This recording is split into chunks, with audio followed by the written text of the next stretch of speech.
ஐயா, ஏன் என்னை வெட்டுகிறீர்கள்?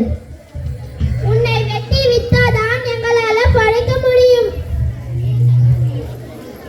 வேற ஏதாவது வேலை செய்யலாம் இல்லையா? எங்கள் ஊரில் நிறைய மரங்கள் உள்ளது. அதனால் தான் நாங்கள் மரத்தொழில் செய்கின்றோம். பக்கத்து ஊருக்காவது போய் வேற தொழில் செய்யலாம் இல்லையா? எனக்கே நீ சட்டம் பேசுகிறாயா? இப்பொழுதே உன்னை வெட்டி கொள்கின்றேன்.